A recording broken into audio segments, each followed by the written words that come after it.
Hey guys, welcome back. So today I've got something really special for you. What if Issei got betrayed by Rias and ended up under Rizevim's control? I know that sounds dark, but trust me, this story goes places you won't expect. Now think about this for a second. Issei's boosted gear is already ridiculously powerful in the original series, right? The thing can literally double his power every 10 seconds with no real limit. But imagine what happens when that same power gets twisted and corrupted by someone like Rizevim, arguably the most dangerous devil in existence. We're talking about a guy who manipulates everything from behind the scenes and has zero moral boundaries. So we thought, what if we took Issei at his most vulnerable moment, when he's been completely betrayed by the person he loves most, and threw him into Rizevim's hands? What kind of monster would that create? And more importantly, would there be anything left of the Issei we know underneath all that pain and power? Here's what happens. Rias betrays Issei in the worst way possible, leaving him broken and lost. Rizevim swoops in, captures him, and starts molding him into the perfect weapon. But here's the thing, you can't completely break someone like Issei.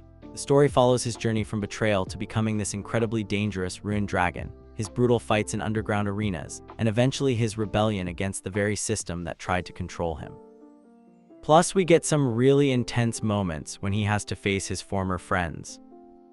Alright, if you're excited to see where this wild ride goes, go ahead and hit that like button. Let's shoot for 30 likes today. Subscribe if you haven't already, and make sure to ring that bell so you don't miss any of our uploads. Let's jump into it. Thunder rolled across Kyu's evening sky, painting the world in shades of anger and regret. Issei Hyodu ran, drenched and breathless, from the club building's gate to the scarlet-lit doors of the Occult Research Club. The rain stung his face, but something far colder burned in his chest. He was late again, but this time no one scolded him. The entire campus felt wrong, like a dream twisted by a child's nightmare. No students lingered on the grounds. Even the usual warmth of the Gremory magic circle felt distant, bitter, unwelcoming. He reached for the brass handle, expecting it to swing open at his touch. Instead, it jolted beneath his fingers, hot, singeing. Power, strong, different. The door creaked open slowly, not with Rias' usual elegance, but with the reluctant moan of a condemned cell. Inside, the clubroom was in shambles. The chessboard lay overturned, pieces scattered like casualties on a battlefield. Velvet chairs were toppled, the scent of burned paper hung in the air. And there, at the center, stood Rias' Gremory. Crimson hair spilled down her back, blending with the blood on the floor at her feet. Her face was set, not the gentle leader, not the teasing one Sama, but something far harder. Akino stood at her right, lightning dancing at her fingertips. Kiba, stoic as ever, gripped his sword so tightly his knuckles whitened. Zenovia and Rossways hovered behind, tense, uncertain. For a moment the silence was sacred. President? Issei's voice wavered, eyes darting from the destruction to his friends, then finally to Rias. What happened? Why does it smell like? Close the door, Issei, Rias whispered, eyes not meeting his. He obeyed, feeling the finality in the sound. I got your message. I came as soon as I could. Where, Asia and Gasper, what's going on? Kiba flinched, blade lowering for a second. They're safe for now. Rias lifted her head at last. Her eyes were dry but red-rimmed, like she'd forgotten how to cry. Issei Hyodu, she said, and the air crackled with the weight of her words. You stand accused of endangering this peerage, of becoming a threat to the underworld itself. For a second, Issei's world slowed. That's, he laughed, a broken thing, searching Akino's eyes for a trace of the usual teasing warmth. All he saw was grief. Rias, stop it, Zenovia snapped, glancing at Issei, sword half raised in defense. This isn't right, he's our friend. Rias shook her head just once. I have no choice. Kiba stepped forward, trembling. President. It's the Satans, Akino murmured, her voice, usually so sultry and light, now shook like glass. They gave the order. They fear Issei's power, the boosted gear. They say it draws enemies we can't protect against. Issei staggered, the words hitting harder than any stray devil's attack. So you're what, exiling me? Rias closed her eyes. No, I'm ending this. I can't let you become a weapon against us. Lightning flared from Akino's hand. Kiba's sword flashed in the lamplight. Zenovia and Rossways braced, but neither moved to defend or attack, caught between loyalty and horror. Wait, stop, I'm not your enemy, Issei roared, power swelling from deep within, DxD's voice a whisper in his soul. Partner, this is not the end. Stand strong. But the circle was drawn, spells shimmered beneath Issei's feet, Rias' demonic script pulsing like a heartbeat. He tried to leap back, but the magic caught him, binding his limbs with invisible chains. He struggled, panic and betrayal mixing into something fierce and primal. Please, Rias, this isn't you, this isn't us. Rias' voice cracked just once. I'm sorry, Issei, I can't save you this time. Aquino turned away, Kiba closed his eyes, Zenobia trembled, and then Rias raised her hand, gathering magic, the same gentle crimson that had once healed his wounds, now a death sentence. Forgive me, she whispered and let it fly. Issei saw only red, pain lanced through his chest, spreading ice and fire in equal measure. He screamed, power and anguish erupting, the boosted gear flaring on his arm. Time slowed. In that instant, he saw them all as they'd been, smiling, laughing, fighting side by side. Then the magic circle flared again, and the world broke apart. He landed hard, wood splintering beneath him, blood bubbling in his throat. The familiar warmth of the clubroom was gone, replaced by the cold sting of marble. He coughed, tried to push himself up, but his arm gave way. He wasn't alone. A voice drifted through the darkness, high and mocking, each syllable steeped in venomous delight.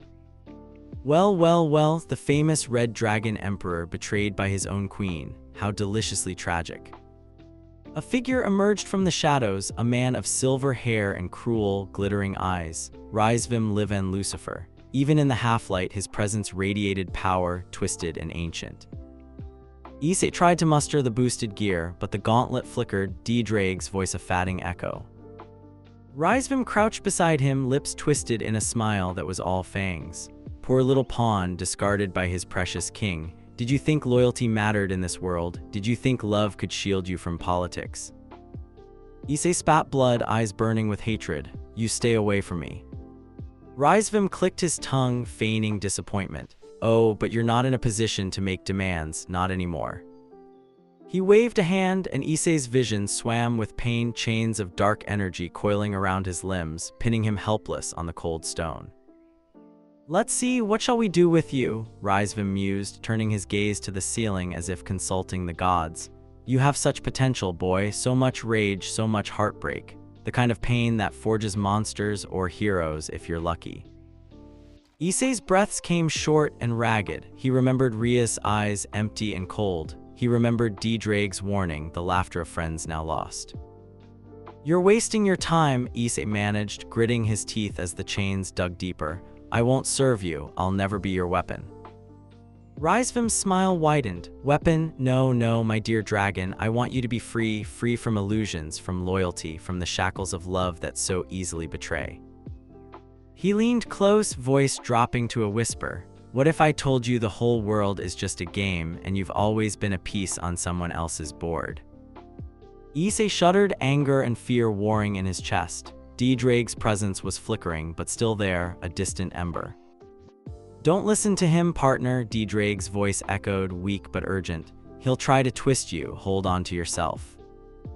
Rizevim stood, stretching his arms wide. The room brightened, revealing rows of cells, some empty, others filled with broken, shivering figures.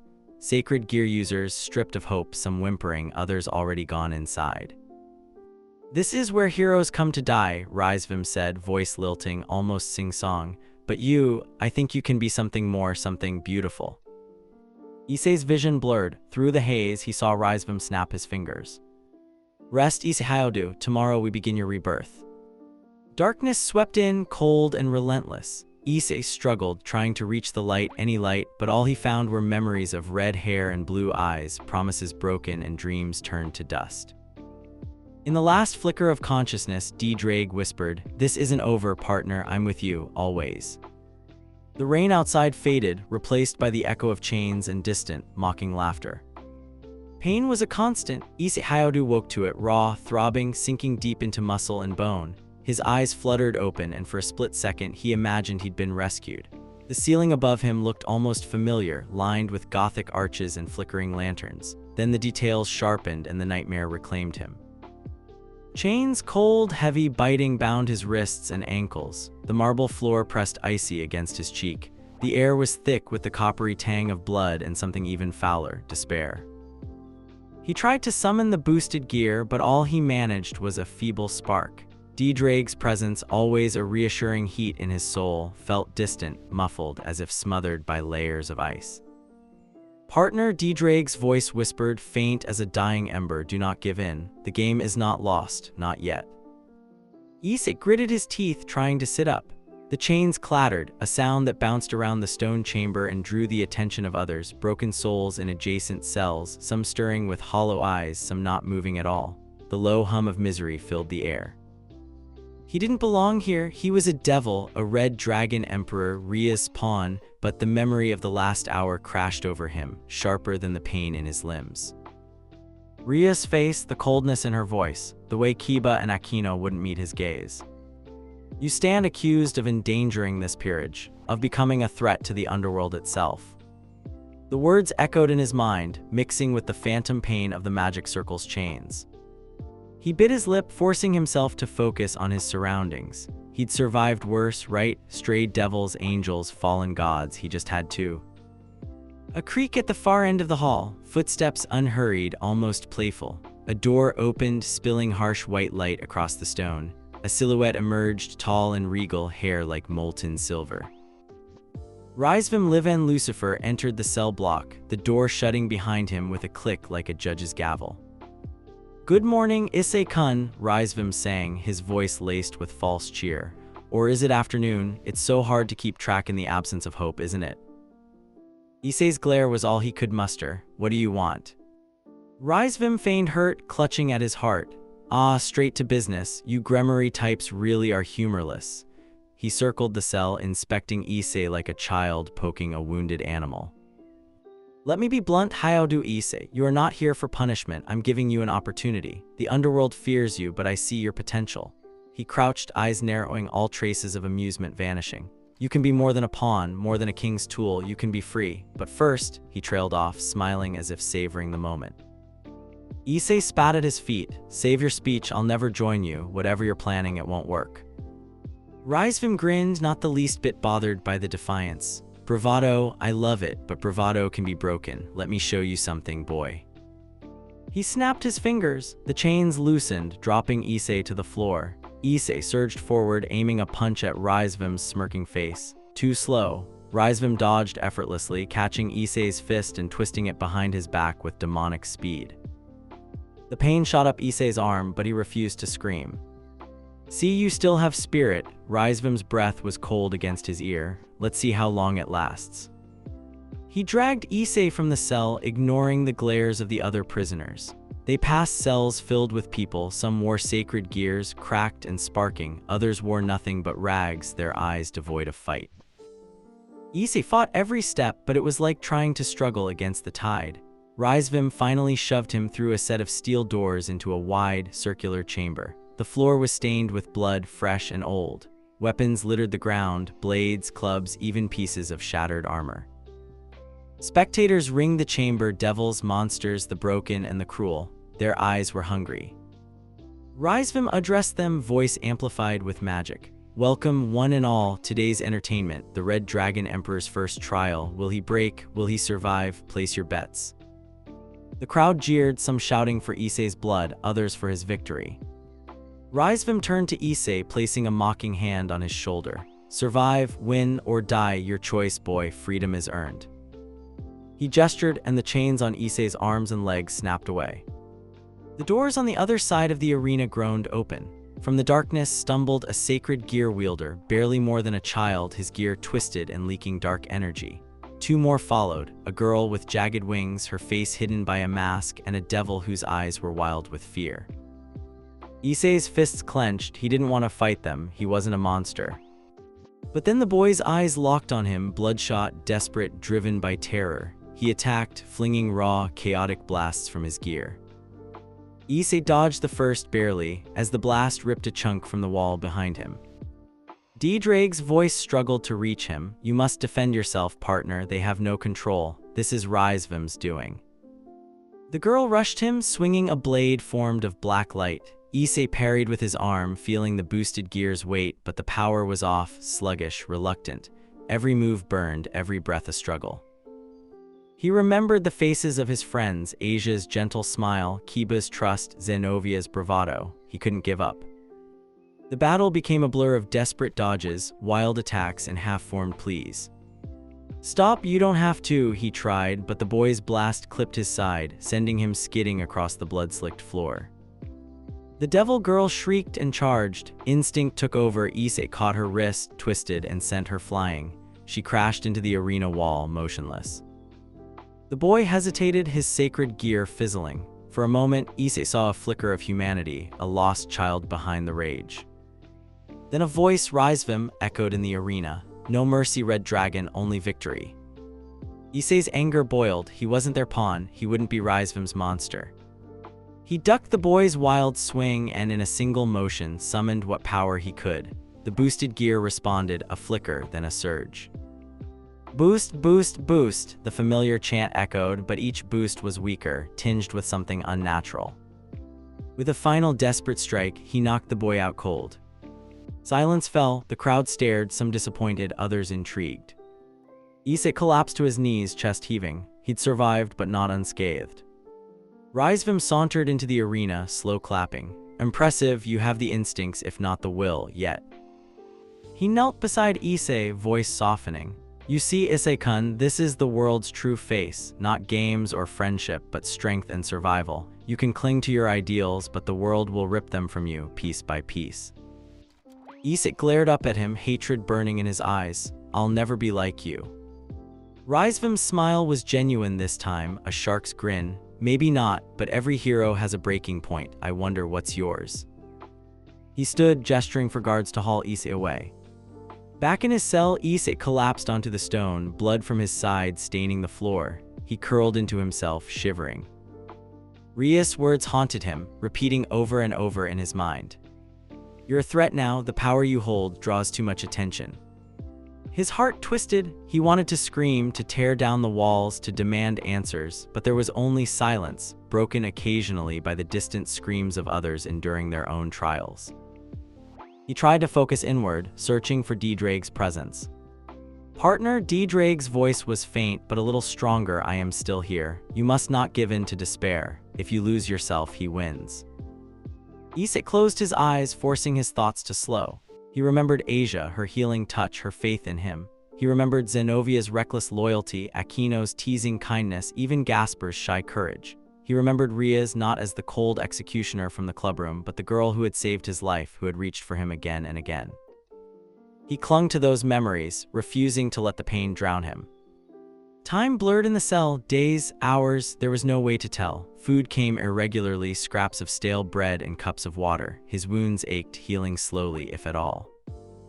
Sometimes Rizevim would visit, sometimes not. Sometimes Issei was dragged to the arena, forced to fight other prisoners, some mindless, some begging for death. He never killed, but each day the line grew thinner, each bowed a little closer to the edge. He was changing, he could feel it, a new hardness settling in, a wall building between his heart and the world. One night, when the torches burned low and most of the fortress was silent, Rizevim returned. This time he brought a companion, a woman in priestess robes, eyes empty, lips stitched into a cruel smile. "This is Fafnir's priestess," Rizevim announced, "a master of sacred gear corruption. Tonight she'll help us unlock your true potential." Issei recoiled. "No, I won't let you." Chains shot from the walls, binding him in place. The priestess approached, chanting in a language Issei didn't know. Her hands glowed, energy snaking toward the boosted gear. DxD screamed in his mind, pain, fear, fury all at once.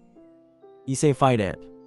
Issei clenched his fists, channeling every ounce of willpower. The priestess pressed her hands to the gauntlet. Power surged, dark and oily, crawling into the gear. Visions flashed before Issei's eyes, memories of his friends, twisted and broken. Rias with her back turned, the world crumbling into ruin. He saw himself atop a mountain of corpses, a king of ashes. He screamed, not just from pain, but from the terror that it could be real. Suddenly, a surge of anger flared in him, primal, furious. He wasn't a weapon, he wasn't anyone's pawn. With a roar, he summoned the last of DxD's power, channeling it through his arm. Get away from me. Red energy burst from the boosted gear, shattering the priestess's grip and sending her flying across the cell. The chains melted, snapping in midair. Issei collapsed, panting, his vision flickering.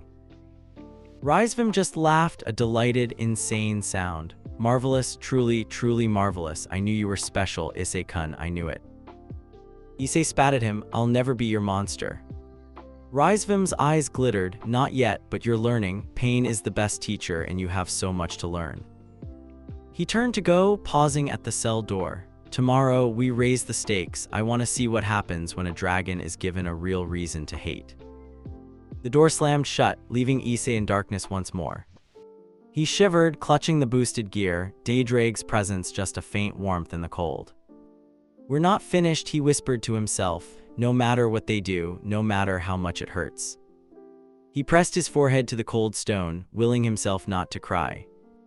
But as sleep claimed him, Rias' face hovered at the edge of his dreams, her voice soft, mournful, and unforgiving. The chains rattled, echoing through the night. Pain no longer shocked Issei. It greeted him every morning in Rizevim's fortress, a dark baptism of blows, hunger, and haunted silence. He slept in the chains now, not because he feared escape, but because the stone floor was the only familiar thing left. His body had begun to heal, but the wounds inside him festered, untouched.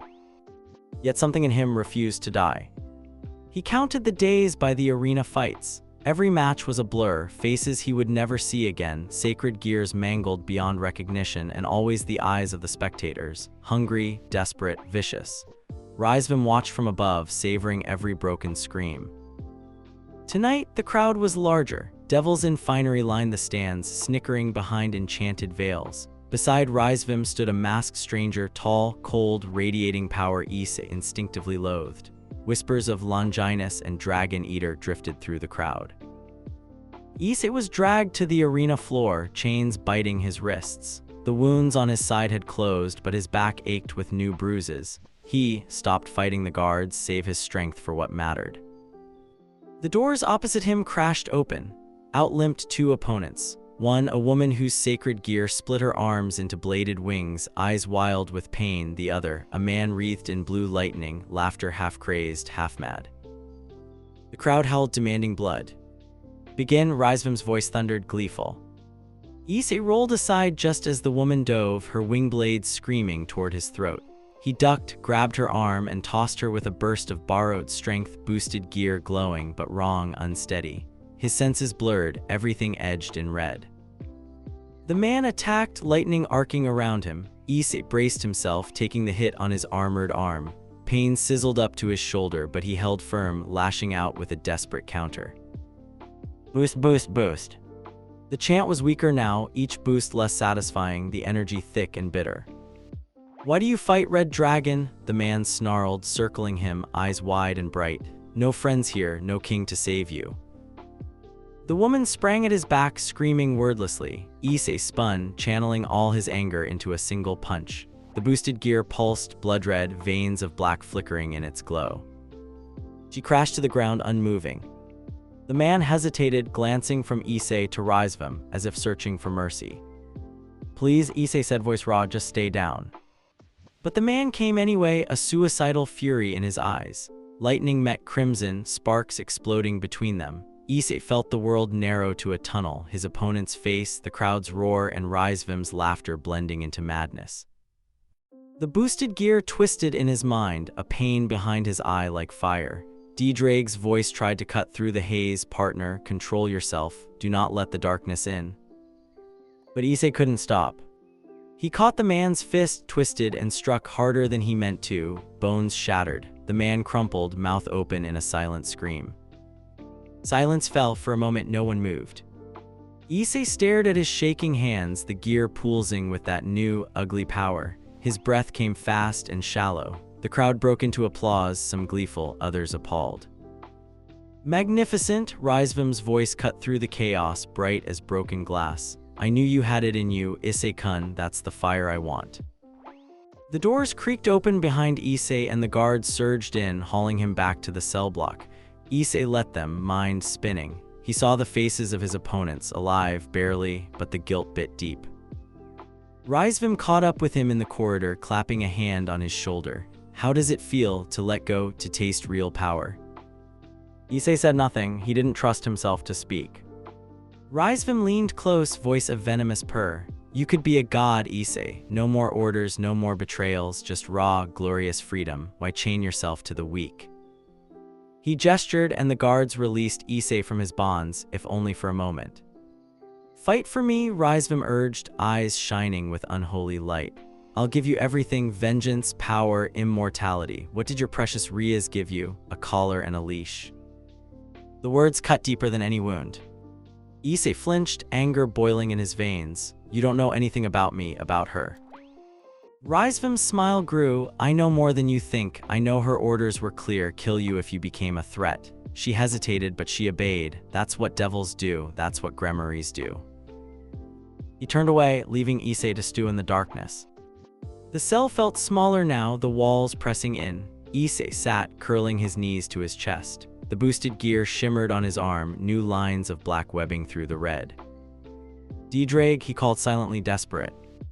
I'm here, partner, came the weary reply. You must not let his poison take root. Remember who you are. Issei closed his eyes, clinging to the memory of sunlight, of Asia's gentle hands, Aquino's laughter, Zenovia's fearless grin, Gasper's shy smile. But another memory kept intruding, Rias' face, not the loving king, but the one that condemned him. He wanted to hate her, he wanted to forget, but he couldn't, not yet. Night in Rizevim's fortress was different from the outside world. There were no crickets, no wind, just the constant drip of water and the groans of the damned. Sometimes Issei would hear someone sobbing, a sound so raw it hurt to listen. Other times there were only the footsteps of guards or the distant, eerie laughter of Rizevim himself. Tonight, Issei was pulled from sleep by a new pain, a throbbing in his arm deep in the boosted gear. He bit back a scream, sweat slicking his brow. Visions tore through his mind, flashes of ancient battles, dragons clashing in fire and shadow, gods falling to ruin. He saw DxD, enormous, majestic, but shackled by chains of light. This is your future, a voice whispered, Rizevim's or perhaps his own. A dragon caged, unless you break free. Issei's heart pounded. He fought to push the images away, but they circled back, each time a little darker, a little more real. A sudden surge of energy rocked through him, wild, violent, tearing at the edges of his soul. Partner, DxD's voice boomed in his mind, stronger than before. You must resist. If you let this darkness in, you'll lose yourself forever. But Issei was tired of resisting. The pain, the loneliness, the endless fights, he wanted it to end. He wanted something to change. He grit his teeth, focused on the boosted gear, and screamed, pouring all his rage, fear, and heartbreak into a single, desperate wish. The world exploded. Red light burst from his arm, shattering the cell door, tearing cracks into the stone. The power was unlike anything he'd felt before, raw, primal, tinged with something dark and hungry. The guards raced in, weapons drawn, but Issei didn't care. He lashed out, the boosted gear swelling, claws of red energy forming over his fingers. The first guard fell, smashed into the wall. The second crumpled beneath a backhanded swipe. A voice in Issei's head, not DxD, something else, whispered more, give in, become the dragon you were born to be. He staggered from the cell, blinded by rage. The other prisoners recoiled, some screaming, others reaching through the bars. Issei stumbled into the main hall, the boosted gear pulsing. Rizevim was waiting, hands clasped, eyes alight with anticipation. Yes, that's it, Issei, don't you feel it? This is what you were meant for. Issei snarled, the dragon inside him threatening to take over. Stop talking. He charged Rizevim, claws slashing. The older devil danced away, laughing, flicking magic like a conductor's baton. Spells ricocheted off Issei's armor, dazzling his vision, but he pressed forward, desperate to silence the laughter. Rizevim raised a finger. Not yet, boy, you're not ready, but soon. He snapped his fingers. Magic circles bloomed around Issei's feet, locking him in place. The energy in his arm flared, burning so hot he screamed. Rizevim leaned in, voice almost gentle. Let it burn, Issei. The more it hurts, the stronger you'll become. Issei collapsed to the floor, the power receding, the boosted gear dimming. He sobbed, not from pain, but from exhaustion. The rage had been a rush, but now it left him hollow. The guards dragged him back to his cell. As the door clanged shut, Rizevim's voice drifted after him. You're close, Issei, soon you'll break free, and then the real fun begins. Time lost meaning after that. The fights blurred together, each one harder than the last. The darkness in the boosted gear grew, feeding on his pain, his anger. Sometimes, Issei would lose himself for seconds, minutes, maybe, and wake to find bodies around him, his hands stained, the crowd in awe or fear. He stopped counting the days. But not everything was lost. In the rare moments of quiet, DxD would speak to him, reminding him of who he'd been. You are not alone, partner. I have seen emperors fall to darkness before, but you can still choose. Issei clung to that hope, even as it slipped through his fingers. One night, as he stared at the cracked ceiling, he heard footsteps, softer, more hesitant than the guards. A shape appeared at his door, a young girl, maybe 12, with ragged brown hair and a shattered sacred gear on her arm. She stared at him, eyes wide and fearful. "Why are you crying?" she whispered. Issei touched his cheek, surprised to find it wet.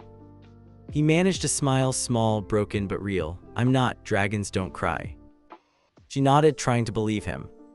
Behind her, a guard shouted. She flinched and ran, disappearing into the shadows. Issei watched her go, heart heavy. He didn't know her name, but her fear was the same as his, the same as all the prisoners here. He swore then quietly that if he ever escaped, he'd save her. He'd save them all. Another fight, another day.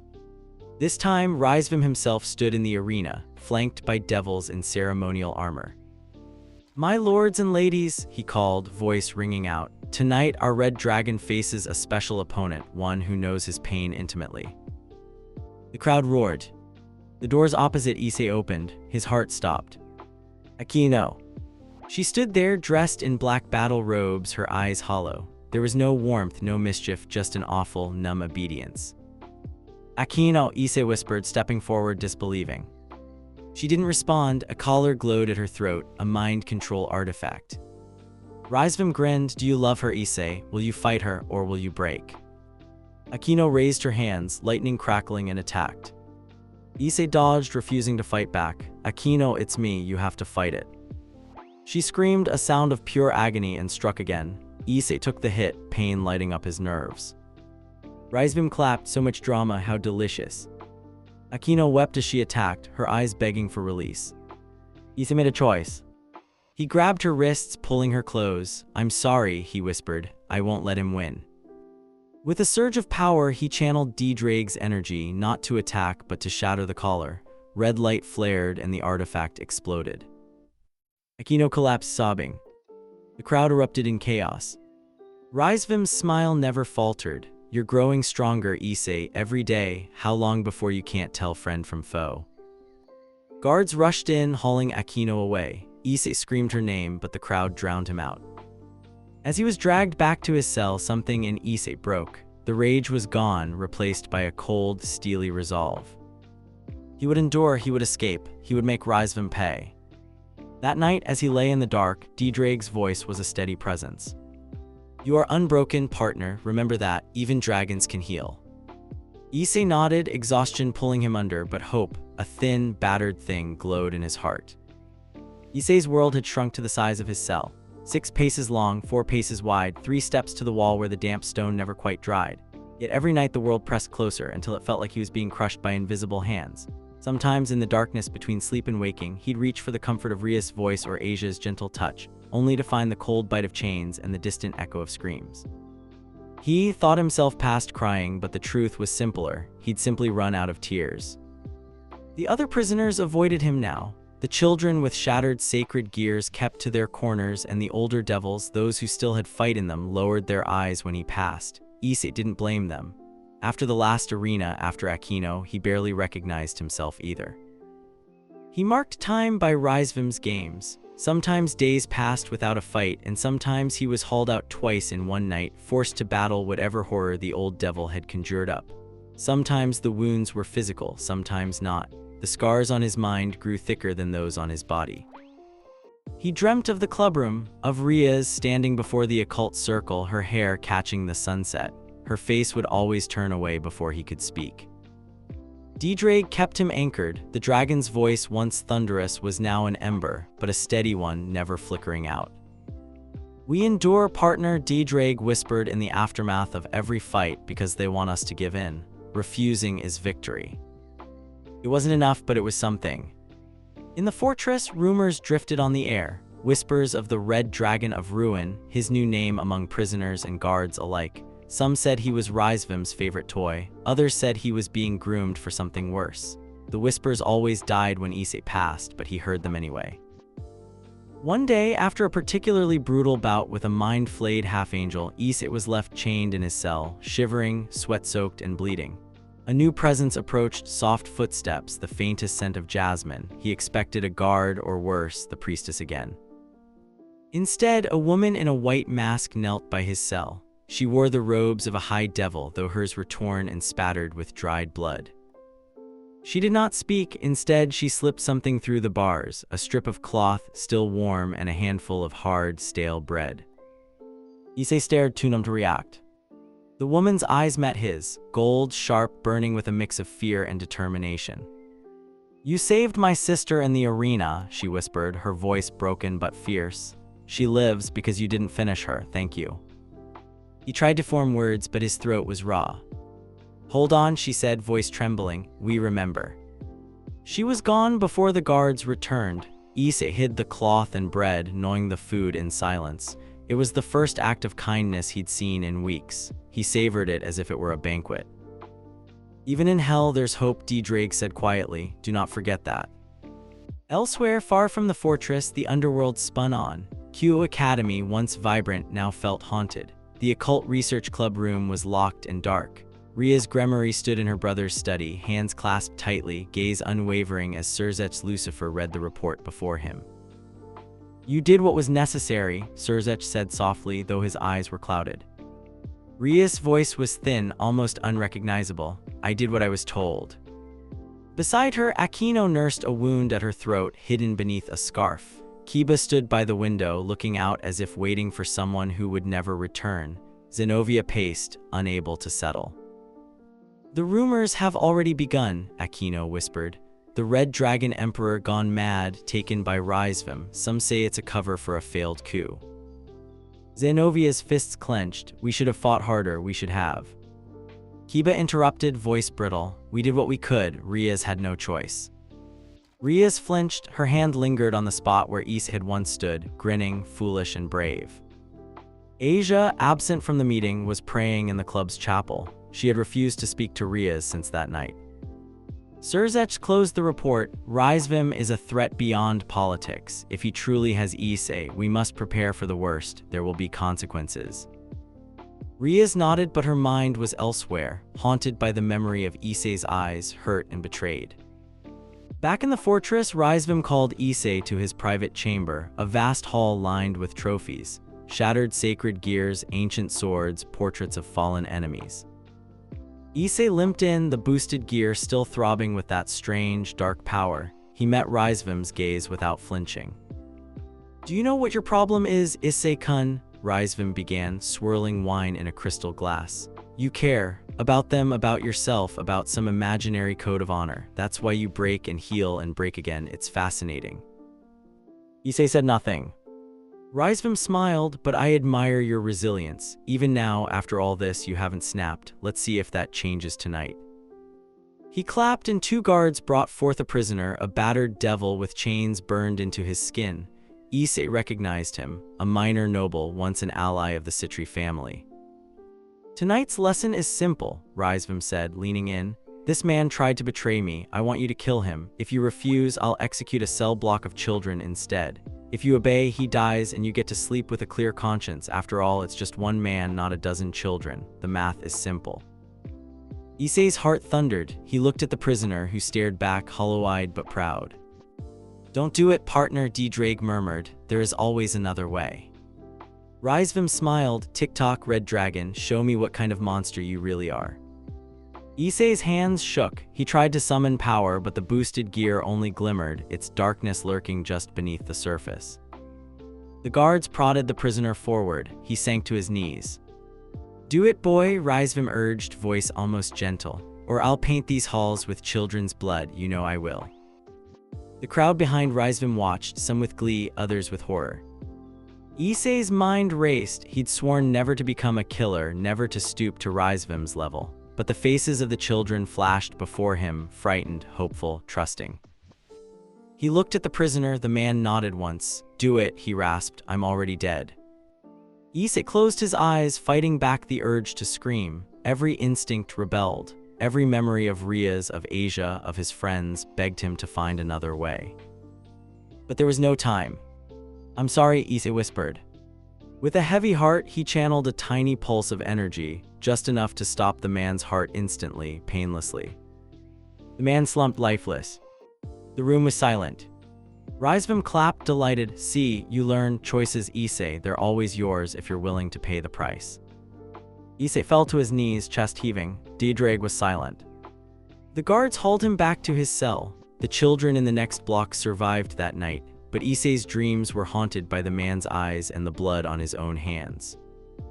Time passed in fits and starts. Some days Rizevim was nowhere to be found. Others, he haunted Issei's every step, testing him with new games, new choices, new torments. Issei grew harder, less trusting, more ruthless in the arena. He fought to disable, not kill, but the lines grew blurry. The darkness in the boosted gear responded, feeding off every slip, every failure. One night, Issei was roused by the sound of a scuffle outside his cell. A young boy, no older than Gasper, was dragged in, chained and bleeding. Issei recognized him from the earlier battles, a sacred gear wielder who'd refused to kill. The guards threw him in, laughing. "You get a roommate tonight, Red Dragon." Issei knelt beside the boy, offering water and what little food he had left. "Don't help me," the boy whispered, eyes swollen shut. "They'll punish you." Issei ignored him, tending his wounds as best he could. After a long silence, the boy spoke again. "They say you're the only one Rizevim can't break. Is it true?" Issei almost laughed, but it came out as a bitter cough. "He breaks everyone. It's just a matter of time." The boy's gaze sharpened. "If you ever get out, tell my sister I tried to protect her." Issei promised, the words heavy on his tongue. The boy slept fitfully, and in the morning the guards took him away. Issei never saw him again. Beyond the fortress, word spread of the Red Dragon's rampages. The underworld buzzed with rumors. Issei was a weapon now, Rizevim's dragon, a demon who slaughtered without mercy. The Gremory name was tarnished, whispered in fear and suspicion. Rias withdrew from public life, refusing audiences, shutting herself in the clubroom for hours on end. Only Aquino and Kiba saw her with any regularity. Aquino was changed. The mind control collar had left scars, physical and spiritual. She spent hours in prayer, her laughter gone, her eyes shadowed. Kiba grew more vigilant, training harder, his smiles a thing of the past. Zenobia took to patrolling the city, hunting stray devils with a vengeance. Her faith in Rias was shaken, but her devotion to her friends, especially Asia, kept her from leaving. Asia herself clung to hope, praying for Issei's return. Every night she lit a candle in the chapel, whispering his name. Back in the cell, Issei sat alone, staring at the boosted gear. The red and black lines were now shot through with silver, a new pattern he didn't recognize. Partner DxD finally spoke, his voice weary. "You are changing. The darkness grows, but so does your resolve. You have done what you must, but you must not lose yourself." Issei nodded, eyes burning. "I can't forgive myself, but I can't give up. That is enough for now." Issei closed his eyes, letting the dragon's words soothe him. He dreamt of sunlight and open skies, of flying, free and unburdened. When he woke, the chains felt a little lighter. But the next morning, Rizevim stood at his cell door, smiling like a devil with a secret. "Tomorrow, Issei, you'll see what it truly means to be a dragon. I have a special task for you." Issei met his gaze, unflinching. "Whatever you want, I won't become your monster." Rizevim's smile widened. "We'll see. Everyone breaks eventually, even dragons." As Rizevim walked away, Issei clenched his fist, the boosted gear sparking. In a distant cell, a child began to cry. Issei promised himself again that he would survive, that he would fight for those who couldn't. And that one day, Rizevim Livan Lucifer would regret ever meeting the Red Dragon Emperor. The air stank of ozone and blood as Issei stood at the edge of the ruined city. Black smoke billowed from shattered towers, choking the moon and smothering the stars. The ground beneath his feet was pitted with craters, each one a testament to the violence that had swept through this place. He wore battered devil armor, dark crimson streaked with black and silver. The boosted gear encased his arm, larger and more jagged than before, red scales now traced with inky lines of something that pulsed with every beat of his heart. His breath steamed in the cold night. Around him, Rizevim's minions prowled the shadows, a motley collection of stray devils, fallen outcasts, and sacred gear abominations. Issei waited, muscles taut, eyes searching the horizon. He could still hear Rizevim's words ringing in his ears. "Tonight, my red dragon, you will show the world what you have become. You will be my message, my harbinger. Slaughter the strays who threaten my rule. Show no mercy. If you disobey, you know what fate awaits the children and your little friends." He hadn't responded, not trusting his voice. Instead, he'd clenched his fist until the scales of the boosted gear creaked and let himself be led through a magic portal to this forsaken battlefield. Boost, boost, boost. The chant was now an ugly, discordant echo, each boost laced with bitterness and something unclean. DxD's presence flickered in his mind, a watchful guardian ever wary. "Remember yourself, partner. No matter what happens, do not lose who you are." He gritted his teeth, eyes blazing. "Let's get this over with," he muttered. A scream tore through the night. From a gutted building, a monstrous devil burst forth, 8 feet tall, its body patched together from other creatures. Wild sacred gear energy sputtered from its back, barely controlled. Others followed, a dozen at least. Once, Issei might have pitied them. Now he only saw threats and the consequences of hesitation. He raised his arm, the boosted gear swelling with dark power. The first devil charged, bellowing, swinging a spiked club. Issei ducked low, rolling aside, then slammed his fist into its gut. The impact rippled, sending shockwaves through the beast and out its back. It crumpled, twitching. The next came at his flank, claws raking. He blocked with the armored gauntlet, letting the pain drive his focus. With a quick boost, he lashed out, shattering its jaw. It stumbled back, but before Issei could finish, 3 more surrounded him, howling, their sacred gears howling with unstable force. He dodged the first, countered the second, but the third managed a glancing blow across his shoulder, drawing blood. Issei snarled, spinning with an uppercut that sent the attacker flying. The battle was chaos. Issei's mind was a blur of movements and raw instincts: block, strike, boost, repeat. He lost himself in the violence, the world narrowing to the next threat, the next target. His armor cracked, blood slicked his fingers, but he never stopped moving. All the while, the boosted gear urged him on, each boost driving the darkness deeper, feeding on his rage and pain. One by one, the stray devils fell. Some he left unconscious, others broken and writhing. But always he tried to hold back, never delivering the final blow unless forced. He fought for his own soul as much as his life. As the last devil crawled away, broken and weeping, Issei stood panting amid the ruin, his breath ragged. From the shadows, Rizevim emerged, clapping slowly. His silver hair gleamed in the firelight, his smile as cold as winter. "Beautiful, absolutely beautiful, my Crimson Reaper, how you dance," he crowed, voice echoing over the carnage. Issei didn't answer, barely able to meet his own reflection in a shard of glass. Rizevim sauntered closer, inspecting the fallen with a smirk. "A little soft, perhaps, but we'll burn that mercy out of you soon enough." He waved his hand and portals opened, swallowing the wounded and the dead alike. Issei didn't ask where they went, he already knew the answer. As Rizevim's minions cleaned up, Issei looked skyward. The moon glared back, an unblinking eye in the blood-stained sky. He wondered what Rias would think, seeing him now. Would she flinch, would she cry, or would she turn away as she had that night in the clubroom? He heard a memory, her voice trembling, "I can't save you this time." He turned away, jaw clenched, and followed Rizevim back through the portal. Back in the fortress, Issei was the subject of new rumors. The prisoners whispered when he passed, some with fear, some with awe, some with quiet hope. "He left some alive," a child whispered, eyes wide. "He's not like the others, not yet." The older devils just watched him, measuring, as if trying to decide whether he was a monster or a martyr.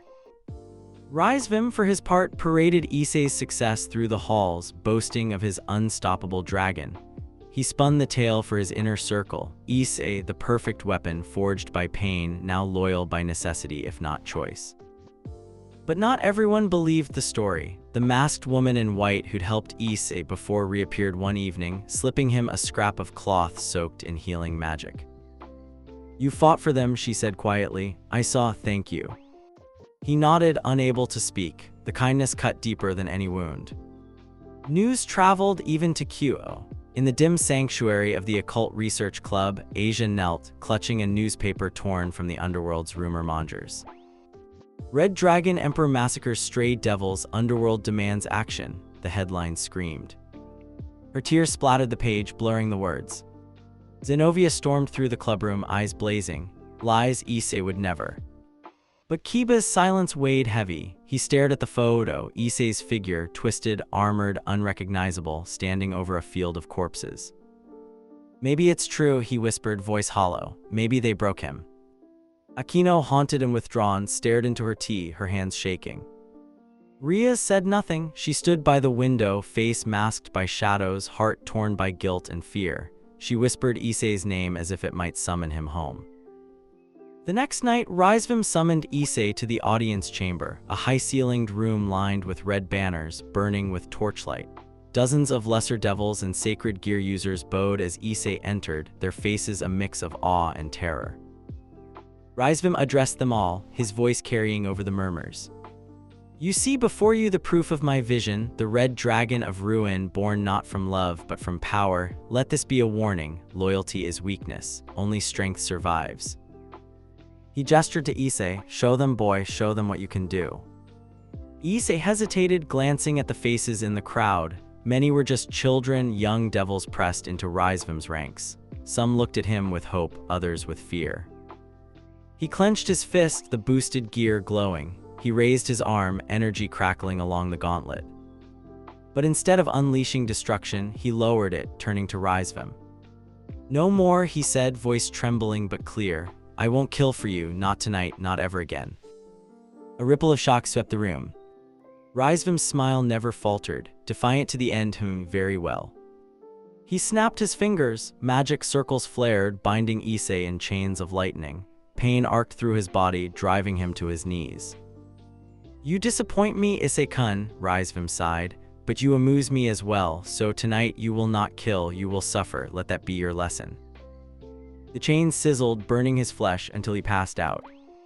Issei awoke in his cell, trembling, his wounds raw but his resolve hardened. He had refused, he had paid, but a piece of himself felt reclaimed. DxD's voice was a steady whisper in his mind. You endured, partner, that is what matters. But there was no comfort, only the grim awareness that next time, the cost might be higher. Days bled together. Sometimes Rizevim forced him to fight, other times he paraded Issei before his followers as a living warning. The darkness in the boosted gear swelled, but Issei kept it at bay, clinging to the last shreds of his humanity. And then one night, everything changed. Issei was summoned to a new arena, a place of scorched earth and burning skis. The air shimmered with heat and the crowd was larger than ever. At the center of the arena stood a young child, clutching a broken sacred gear, eyes wild with terror. Rizevim's voice thundered over the chaos. Tonight, Issei, you face a true test. Kill this child or watch as his family is executed before his eyes. You have 30 seconds to decide. The crowd fell silent, hungry for blood. Issei's heart clenched. He stared at the child, saw the same fear that haunted his own dreams. No, he said, barely above a whisper. Rizevim sneered, then his family dies, guards. But before the order could be given, Issei acted. He leaped forward, putting himself between the guards and the family. Power surged through him, not the dark, bitter energy Rizevim wanted, but something brighter, purer. Boost, he roared, the boosted gear shining with untainted red light. He unleashed a wave of force, knocking the guards back, shattering the chains binding the family. The crowd erupted in chaos. Rizevim's eyes blazed. Traitor, he screamed, you dare defy me. Issei didn't answer. He stood protectively over the family, daring anyone to come closer. The boosted gear burned, but this time the pain was different, cleansing, righteous. DxD's voice rang strong in his mind. Well done, partner, this is what it means to be a dragon. This is your heart. For a moment hope flickered, a fragile, stubborn flame. The guards closed in, weapons drawn. Issei fought not to kill, but to protect. He moved with newfound purpose, every blow precise, every movement a promise. He didn't win, he never could, not here, not yet. but he held the line until the family escaped, slipping through a gap in the crowd. He smiled as they vanished, hope restored in their eyes. Then the pain came, too many blades, too much magic. Issei collapsed, the world fading to black. When he awoke, he was chained in darkness, wounds throbbing, but the memory of the child's escape burned bright in his mind. He had defied Rizevim, he had chosen mercy. And for the first time in what felt like forever, Issei allowed himself to hope, not just for escape, but for redemption. Far away in the shadowed halls of the Gremory mansion, Rias dreamed of fire and blood, and a single red-winged dragon soaring toward the dawn. But in the depths of Rizevim's fortress, a new enemy watched Issei's rebellion with hungry eyes. The red dragon of ruin had not broken, he had changed. And somewhere, something even darker had taken notice. News traveled faster than wings, faster than magic. By morning, the tale of the Crimson Reaper's rebellion had spread across the underworld and into the halls of power. Every faction felt the shockwave. Some whispered that a monster had awakened, others that a hero endured. In the Gremory estate, Rias woke from another restless night. The memory of her dream clung to her skin. Issei, battered but unbroken, protecting a child against impossible odds. Even asleep, guilt gnawed at her. She slipped from bed and wandered into the moonlit garden, letting the chill bite her cheeks. Akino waited there, silent and still, her kimono fluttering in the breeze. When she spoke, her voice was as fragile as the frost on the grass. "Do you believe it, Rias, that he saved them?"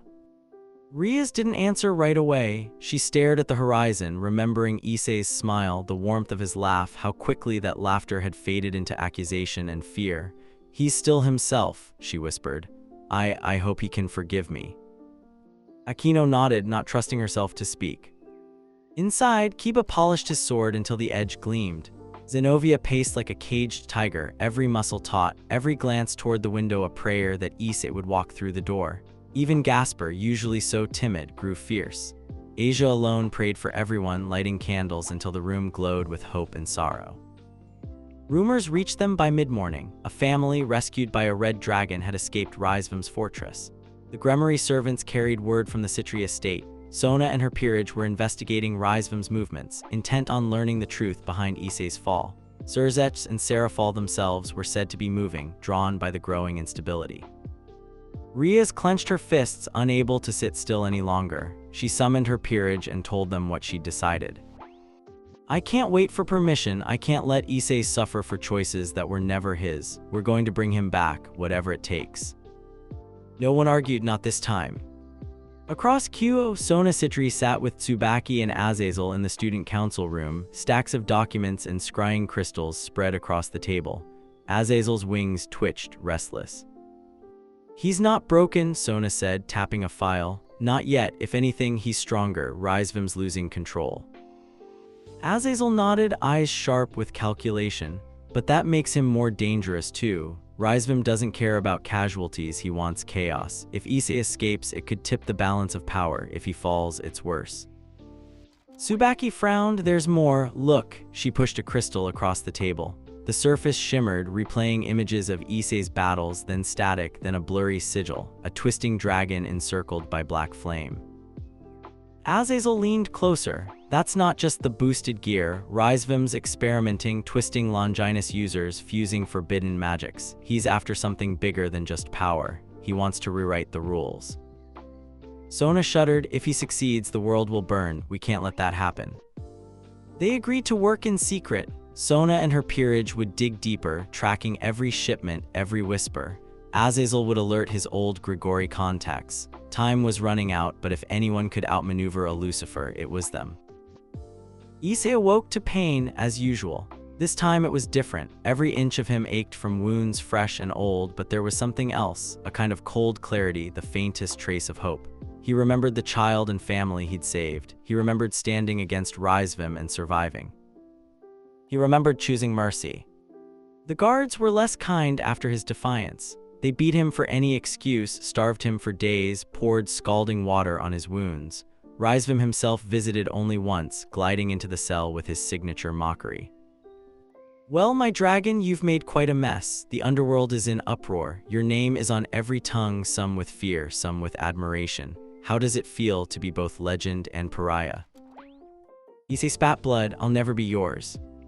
Rizevim chuckled, swirling his cane. I'm not so sure you're partway there whether you admit it or not. Every time you use that power, every time you make a choice, you carve away a little more of yourself, but you're stubborn, I'll grant you that. He leaned close, eyes like ice. I could kill you, you know, end it, start again with someone else, but I want to see just how far you'll go before you break.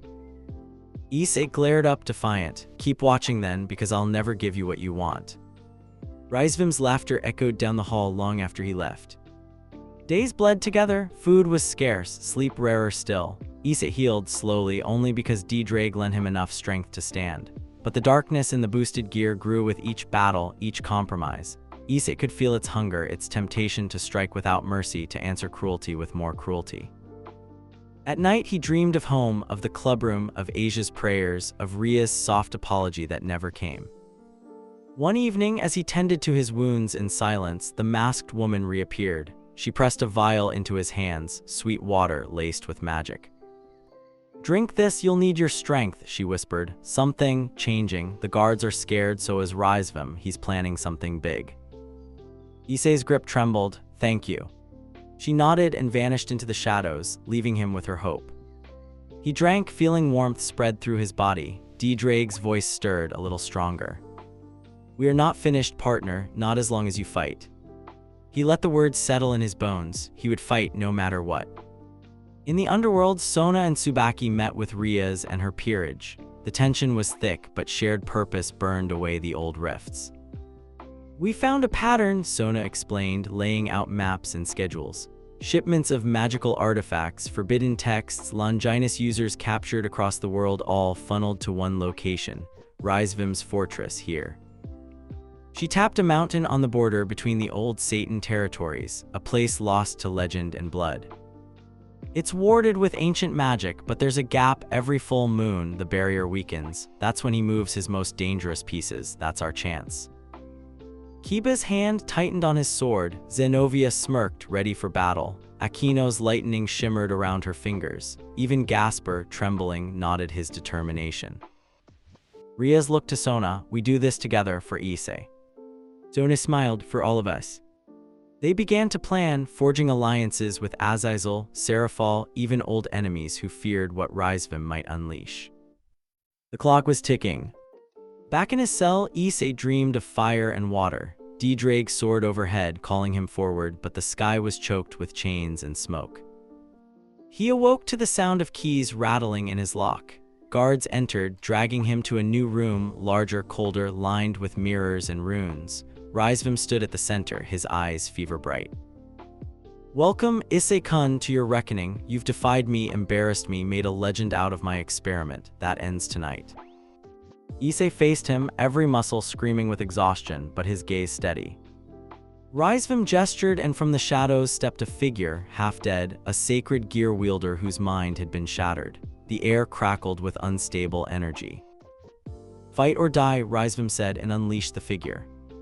The battle was savage, brutal. Issei held back as long as he could, dodging attacks, pleading with the broken boy to remember himself. But the gear's power was wild, uncontrolled. It lashed out, tearing through walls and guards alike. Issei was forced to act. He focused his power, channeling it not to destroy but to neutralize, to strip the gear's energy away, to drain it rather than kill. It worked barely. The boy collapsed, breathing but broken. Rizevim looked almost disappointed. Mercy again, such a flaw, or is it? He waved a hand and the runes in the mirrors began to glow. They reflected Issei's battered face dozens of times, twisted by exhaustion, pain, and guilt. Rizevim's voice echoed, multiplied by the mirrors. Look at yourself. Is this the hero they believe in, or are you just my monster with a mask? Issei forced himself to meet his own gaze. He saw the blood, the scars, the pain, but beneath it he saw the flicker of hope, the refusal to surrender. He spoke aloud, voice shaking but strong. I am not yours, I am not your weapon, I am not broken. Rizevim's smile faded for the first time into a thin line. He dismissed the guards. Very well, we'll see if you can hold on to that pride when the world turns against you. He left Issei alone, surrounded by mirrors, forced to confront every failure, every triumph, every choice. Issei sat in silence, and for the first time in weeks, he allowed himself to cry. On the other side of the world, Rias and Sona's teams prepared to move. Azazel summoned the last of his Grigori spies. Aquino crafted storm talismans, while Asia wept prayers into holy water. Kiba sharpened his blade until it gleamed like the dawn. Full moon was 3 nights away. In the shadows of Kuo, something else stirred, an old enemy, drawn by the legend of the red dragon's suffering, watching, waiting. In the cell of mirrors, Issei wiped his tears and stood, fire rekindled in his heart. "I'm coming home," he promised to the mirror, to DxD, to the world. And for the first time, the chains felt a little lighter. But far above, Rizevim stared into the night, plotting his next move. The next dawn would bring more than one reckoning. The full moon rode high, veiled by storm clouds, as a handful of devils and their allies approached the heart of Rizevim's domain. The mountain fortress was a scar on the earth, a wound that festered with power, its walls alive with ancient runes and restless shadows. Rias Gremory led from the front, crimson aura flaring, cloak snapping behind her. At her side marched Aquino, thunder brewing at her fingertips, and Kiba, sword gleaming, eyes cold with purpose. Sona's team moved in unison, Tsubaki casting warding spells, Saji's sacred gear pulsing at the ready. Zenovia and Gasper, tense but resolute, covered the rear. Above, Azazel's wings cut a dark silhouette against the lightning-lit sky. No words were wasted. They had trained, planned, rehearsed until their fear became muscle memory. Now it was time. As they neared the main gate, Sona's magic flared, shattering the first of the barrier layers. Rias hurled a blast of demonic power, carving a path through the wreckage. Within, alarms screamed. The fortress came alive, doors slamming, monsters howling, lights flickering on in 100 windows. The defenders poured forth, twisted devils in ragged armor, failed experiments, shadows summoned from the pit.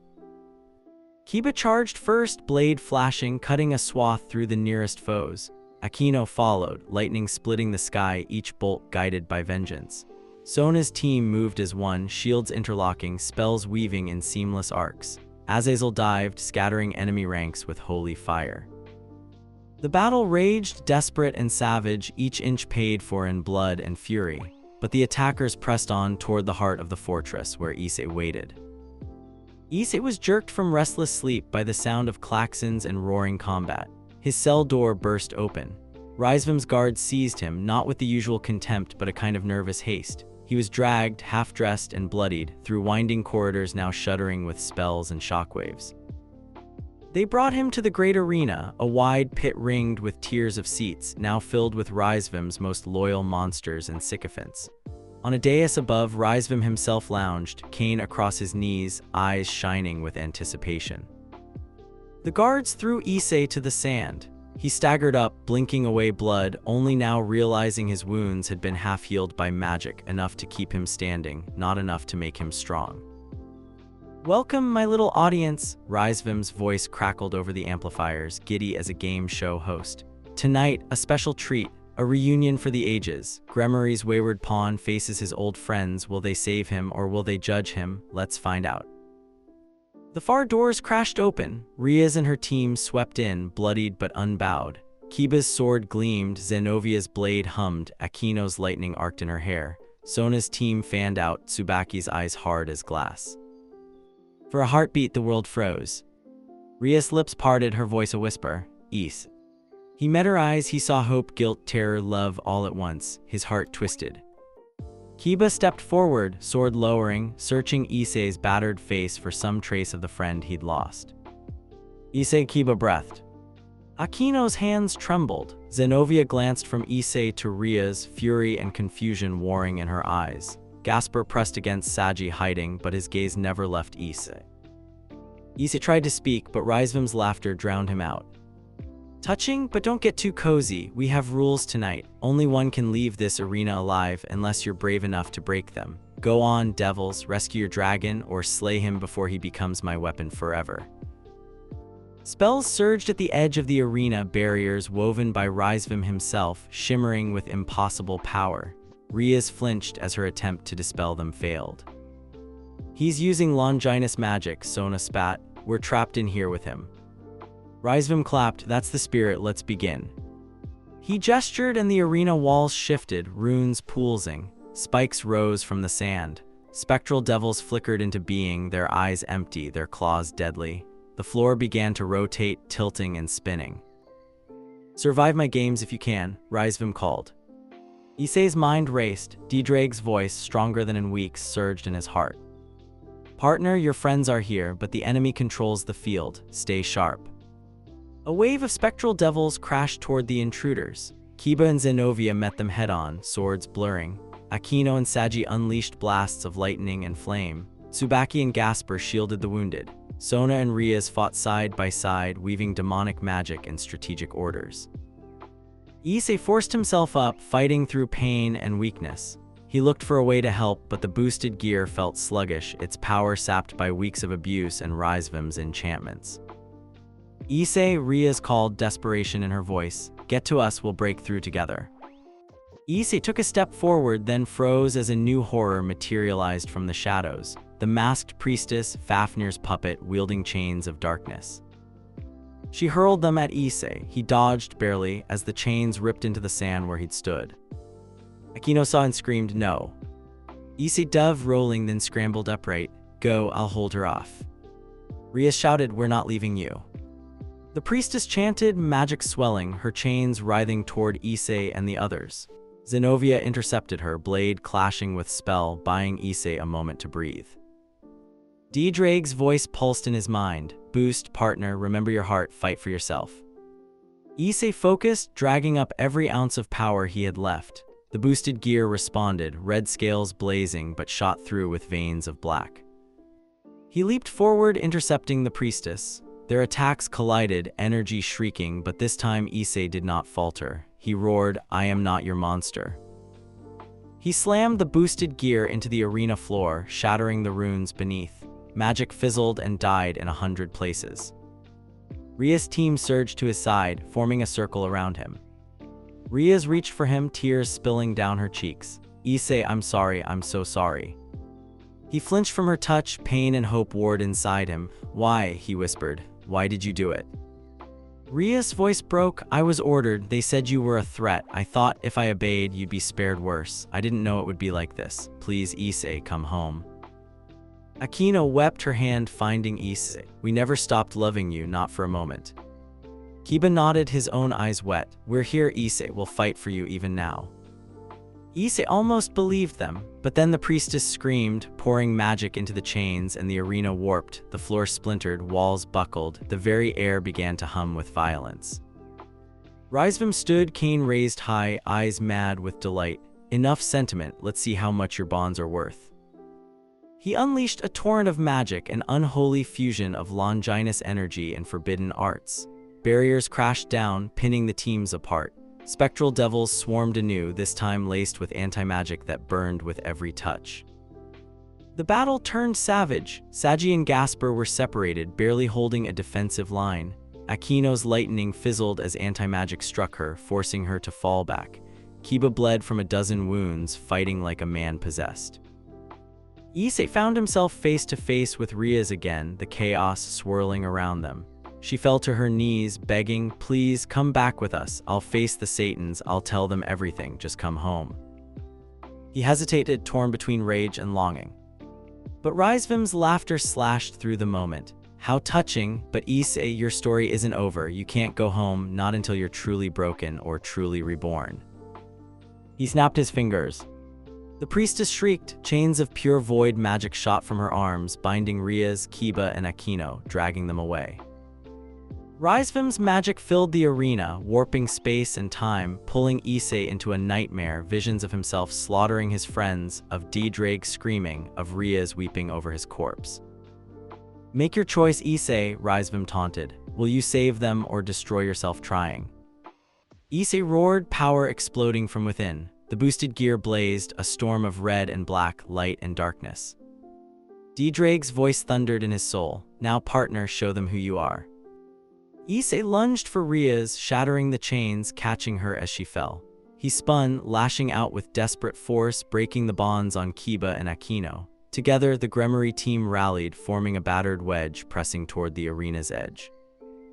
But every step the magic pressed harder, space twisted, time looped, wounds that healed instantly reopened. Rizevim's laughter was everywhere, nowhere. "You can't win," he cried. "You'll die in here or worse, become mine." Issei's vision blurred, but he refused to let go. He hauled Rias to her feet, pulled Akino close, yelled to Kiba and the others, "Don't stop, no matter what." One by one, they reached the edge of the arena, only to find the barrier unbreakable, pulsing with Rizevim's mad power. Rias clung to Issei, sobbing, "I'm sorry, I'm so sorry." He looked at her, seeing all the love, all the regret, all the strength that had bound them. "I forgive you," he whispered, even as his heart broke. The barrier cracked just a little, just enough. Rizevim's eyes widened in surprise. Impossible, not even love should break that seal. But the moment was fleeting. The arena erupted, magic shattering, the world collapsing into chaos. Issei screamed, the boosted gear blazing, DxD's voice booming with him. Then darkness. When Issei awoke, he was alone, battered and bloodied in a new cell. Rias and his friends were gone. Rizevim stood over him, no longer laughing. "You're stronger than I thought," he murmured, "but even dragons have limits." He turned away, his cane striking sparks from the stone. "Next time, Issei, you'll have to choose, your friends or your soul." The cell door slammed shut. Far away, Rias' team regrouped, battered but alive, haunted by the knowledge that saving Issei might cost more than they ever imagined. And in the depths of the fortress, Issei's resolve hardened. He would not break. But Rizevim was not done playing games. Issei woke to the scent of blood, sweat, and fear. His cell was smaller than before, barely more than a stone box, one wall open to the arena. He lay on cold slabs, limbs heavy, muscles burning with fatigue. Dull light spilled through iron bars, turning dust motes to rivers of gold and shadow. It was too quiet. The silence ached in his ears, louder than any scream. He tried to move and found chains digging into his wrists and ankles, new ones, their links thrumming with anti-magic, biting through skin and aura alike. The boosted gear barely flickered, a dim red outline on his arm. DxD's presence was faint, like a heartbeat echoing across a great chasm. "Partner," DxD rasped, his voice little more than a whisper, "he's pushing you to the edge. You must hold on." Issei squeezed his eyes shut, fighting to ignore the pain, the cold, the gnawing hunger. He remembered Rias' tears, Kiba's desperate smile, Akino's trembling hand. He remembered forgiving her, if only for a moment. He remembered the feel of her arms around him, the barrier cracking under their shared strength. He remembered failing again. The cell door screamed open. Rizevim's favorite guard, a giant, scarred devil, dragged Issei into the arena. The sand was stained with blood, the air hot and fetid. Above, the stands were packed. Rizevim presided, robes immaculate, cane glinting in the light. He looked almost bored.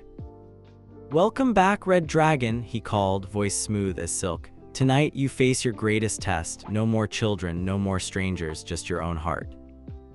The guards forced Issei to his knees at the center of the arena. Across from him, barriers shimmered and doors swung wide. Rias stepped through first, face pale but resolute.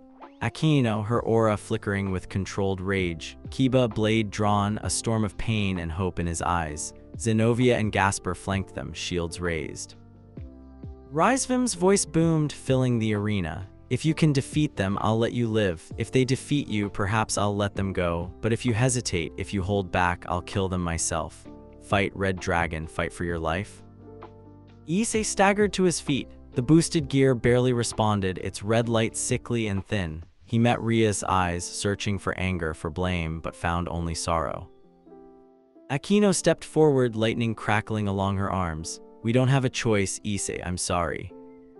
Kiba's voice was steady but hollow. "If we hold back, he'll kill you. If we fight, maybe we can set you free." Zenobia gritted her teeth. "You've saved us before, Hyodu. Trust us just this once." Issei trembled. Don't do this. There has to be another way."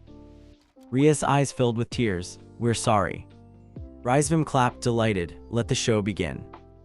The battle was brutal. Rias and Akino struck first, their spells weaving a net of fire and lightning. Issei dodged, rolling in the sand, the boosted gear sluggish on his arm. He parried with raw strength, deflecting blows, refusing to counterattack. Kiba came at him next, blade moving in a blur, driving Issei back. Zenobia launched shockwaves, Gasper conjured shadows that clawed at Issei's legs. Issei barely kept up, every move costing him. The arena spun with pain and guilt. He could feel the chains on his wrists draining what little magic he had left. DxD's voice thundered, suddenly louder. Don't give up, partner. If you die here, he wins. But Issei faltered. Rias' flames burned his back. Akino's lightning seared his arm. Kiba's sword grazed his cheek, blood stinging his eye. He went down on one knee, gasping. Rizevim's voice mocked him. Is this all, the mighty red dragon undone by love? Akino knelt, tears streaming down her face. Please, Issei, fight back, don't let him take you. Issei looked up, meeting her gaze. He saw her agony, her hope, and for a moment, something inside him snapped. He rose, screaming, boost, boost, boost. The boosted gear flared, light spilling out, burning through the chains. Power surged, wild and dangerous, half fueled by pain, half by desperation. He charged, not at his friends, but at the arena's edge, slamming his fist into the barrier. Cracks spiderwebbed outward, but the magic held. Rias rushed him, casting a circle of runes. The ground erupted beneath his feet, knocking him sprawling. Kiba pinned him with his sword. Zenovia pressed down on his back, Gasper's shadows binding his arms. Akino knelt beside him, weeping openly. We love you, Issei, please come home. Issei gritted his teeth, rage and heartbreak boiling over. I can't. The boosted gear shuddered, black veins crawling through the red. DxD's voice roared in his mind.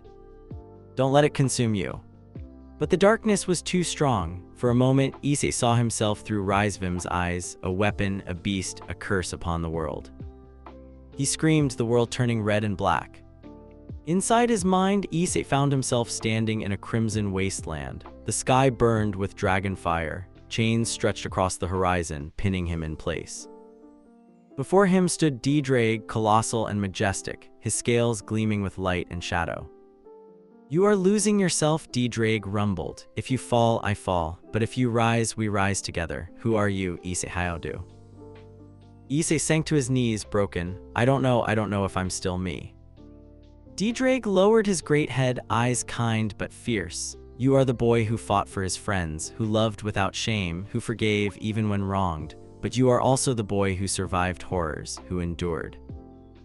DxD's tail swept aside the chains, one by one. You are not the monster Rizevim made. You are not the pawn Rias was forced to play. You are more.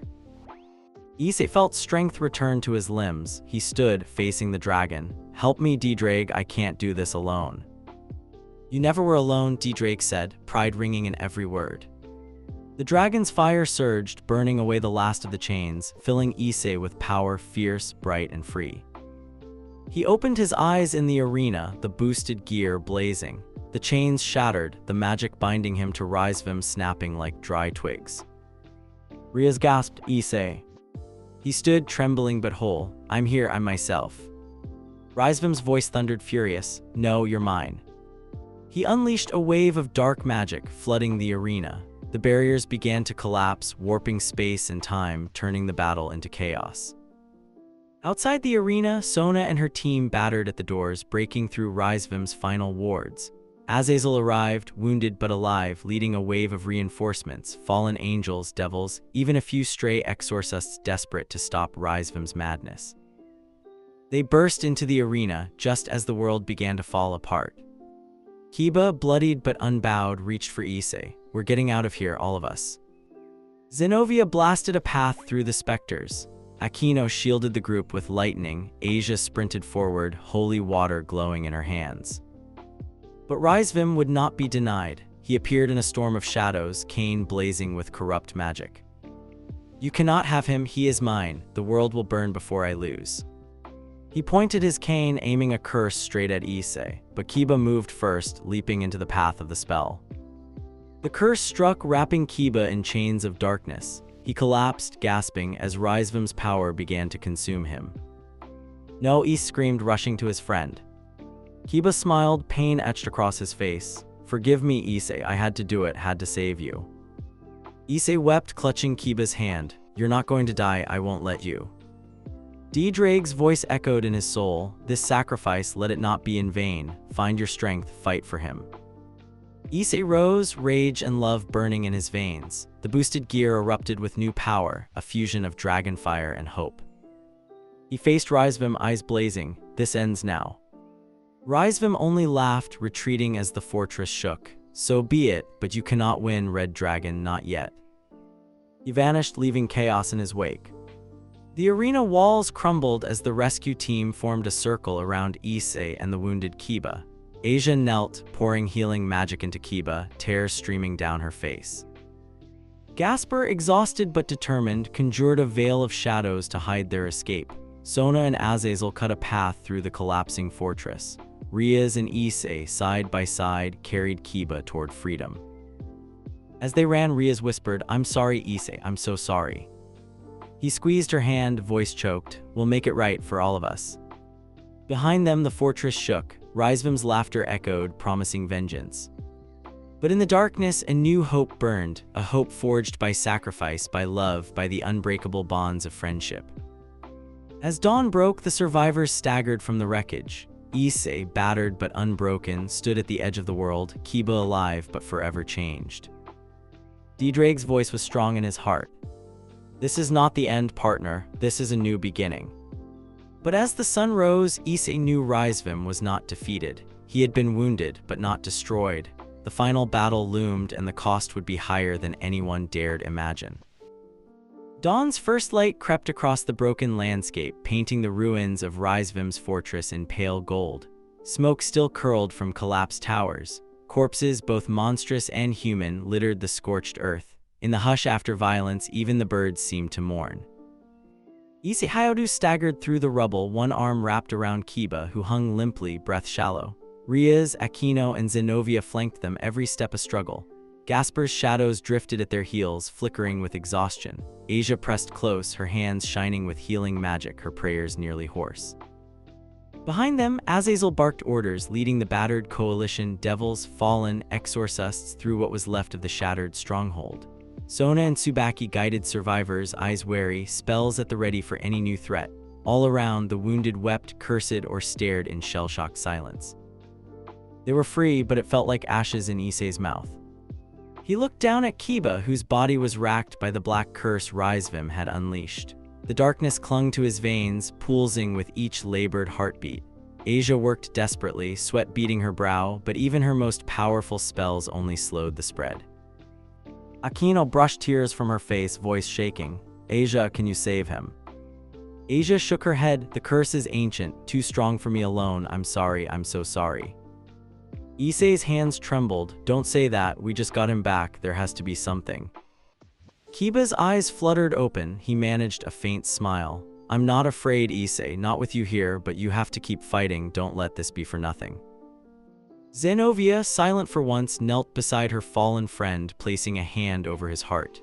"You'll be remembered as a knight and as our friend." Rias bit her lip until it bled. She knelt beside Kiba, her aura flickering with raw power. "I won't let you go, not again, there must be something." But the curse spread, leaching color from Kiba's skin. He coughed, blood flecking his lips, and closed his eyes. Asia sobbed, clutching his hand. The rest of the group bowed their heads, the air thick with mourning. Issei squeezed Kiba's shoulder, rage and grief burning in his chest. "I'm sorry, I should have been stronger." Kiba managed one last breath, whispering, "Don't blame yourself, Issei, protect them, all of them." His hand went limp. A cold wind swept over the ruins, carrying away the last warmth from Kiba's body. There was no time for a burial. The fortress trembled, magic still boiling in the ruins. Azazel shouted warnings. "Rizevim, not done, everyone fall back." The rescues retreated through shattered corridors and out into the forest beyond, dragging wounded and dead alike. Rias led them, her face set and unyielding, eyes dry but burning. Zenobia and Gasper protected their flank, Aquino and Sona running support. Issei followed, numb, each step felt heavier, each breath colder. He could hear DxD in his mind, a silent, aching presence. "You did all you could, partner, do not lose yourself now." They reached the forest edge just as the mountain erupted, explosions of raw magic tearing at reality, sending chunks of stone and energy skyward. A shimmering rift opened above the fortress, swallowing clouds and light alike. Azazel cursed, his wings twitching with urgency. Rizevim started the ritual. He's using the chaos to finish whatever madness he planned. Rias gritted her teeth. "We have to stop him, if he opens a path to the dimensional gap. Then every barrier in the world could collapse," Sona finished grimly. "We're out of time." Issei stared at the burning fortress, mind spinning.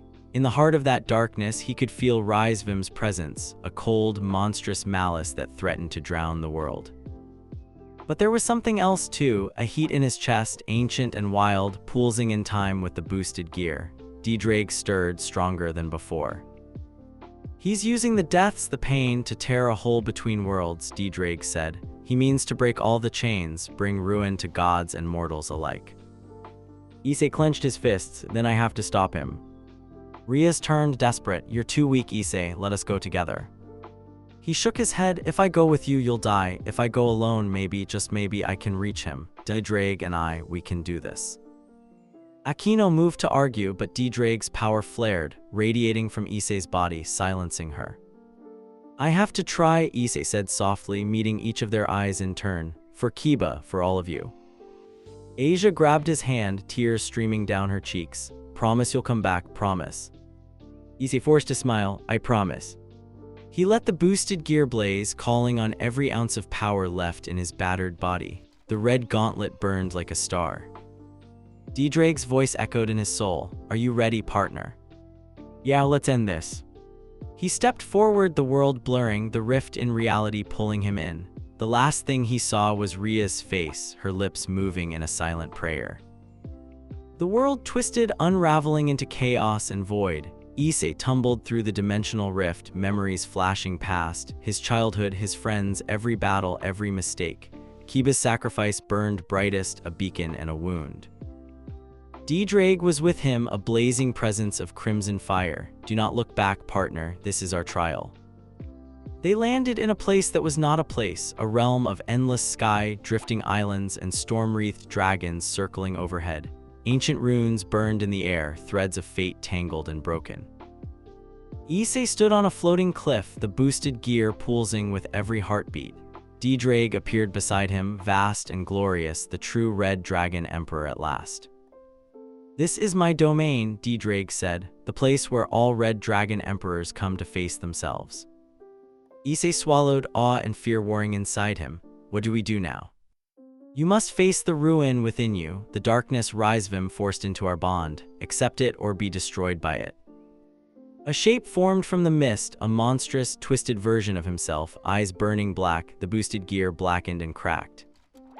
It spoke in his own voice, twisted and mocking. You failed. Kiba died because you were weak. Rias will suffer. Your friends will always pay for your sins. Why not just let go? Issei stared at his doppelganger, fists clenching. You're not me. I am everything you hide, the anger, the regret, the hate. Let me take over. We can burn them all, make them pay. DxD reared, fire blazing in his jaws. Do not listen, partner, you are more than pain. The shadow Issei lunged, the two colliding in a clash of red and black. The battle was savage, every blow a memory, every dodge a regret.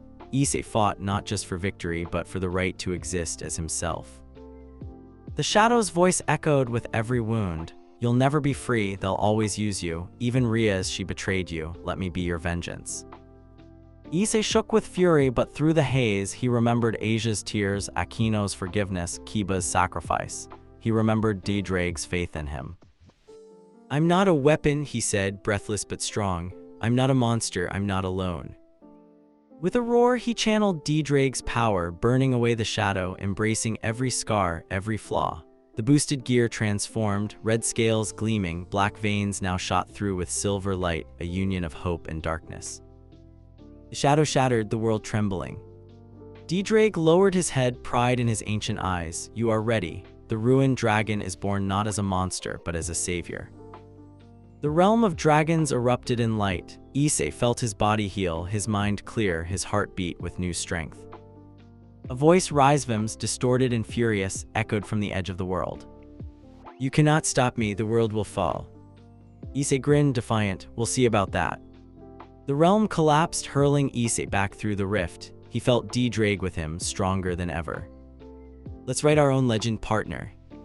Back in the world, chaos reigned. The rift above the fortress widened, sucking in magic, debris, and the screams of the damned. Rizevim floated at the heart of the storm, surrounded by stolen Longinus power, his cane a lance of black flame. Azazel, Sona, and Rias led the charge, but their attacks barely reached the heart of the storm. And then, as hope began to die, a new dragon roared. Issei emerged, blazing with light and darkness entwined, eyes fierce and free. He soared above the battlefield, DxD's voice echoing for all to hear. The ruined dragon rises. Rizevim snarled, magic blazing. You're too late, the end has already begun. Issei landed between his friends and the apocalypse, defiant and unbroken. I'm never too late, not for them, not for anyone. As the world trembled, dragon and devil prepared for one final war. Time unraveled as Issei stood at the threshold of reality, half in the dying world, half in a realm born of dreams and ancient legend. Magic howled around him, streaks of red and black fire blurring the lines between sky and earth. The rift above Rizevim's fortress tore at the very fabric of creation. Dragons, devils, angels, and men alike felt its pull. But Issei had crossed a greater threshold. The world slipped away, and he stood instead on a floating plain of crystal and flame. It was the birthplace of DxD's legend, a realm of dragons beyond the reach of gods or fate. He breathed, and each breath stoked the power inside him, familiar, yet wilder, deeper than ever before. DxD's colossal form appeared beside him, eyes wise and ancient, his red scales shimmering like stoked embers. Around them drifted spectral shapes, echoes of red dragon emperors past, each shadow bearing scars of their own stories. Welcome, partner, DxD rumbled. You stand where all red dragons come to claim their truth. Issei looked at his hands, at the armor that rippled across his body, red and black, veined with silver, scales shifting with his thoughts. The boosted gear's voice in his mind was not a tool, not a curse, but a companion. What am I now? He whispered. You are what you choose to be, DxD replied. You are more than a pawn, more than a vessel of vengeance or destruction. You are hope, and you are ruin. Embrace both. Spectral dragons circled them, silent, watching. One by one, they opened their jaws, and the wind carried voices, regret, rage, love, grief. I lost myself to hatred. I burned my world to save it, and regretted the ashes. I was a king's sword, and when the king died, I was nothing. I loved, and that love betrayed me, but I forgave. I endured, and in the end, I set my own path. Issei shivered. Every word was a wound and a promise. Every dragon was a mirror. He saw himself in them, weak, lost, longing to be more than the sum of his battles. He turned to DxD. Will I become one of them? Another echo, another regret. DxD's eyes softened. Only if you let fear decide your fate. The world is built on cycles, betrayal and forgiveness, pain and healing. What will yours be? Far below, through the rift in space, Issei glimpsed the chaos Rizevim had unleashed. The ritual grew wild, the sky fracturing as stolen Longinus power surged. All of creation trembled on the brink. Rias and the others fought desperately, but even united, their strength faltered before Rizevim's apocalyptic might. The fortress shook, reality bent, as if the world itself might shatter. I need you, partner, DxD whispered. Issei nodded, but still he hesitated. He felt the weight of every failure, every friend he could not save, every time he doubted his own worth. Kiba's death, Rias' tears, Asia's faith, all pulled at him. The echoes circled closer, one bearing the visage of a samurai bowed. You hold power not just to destroy, but to rebuild. Choose.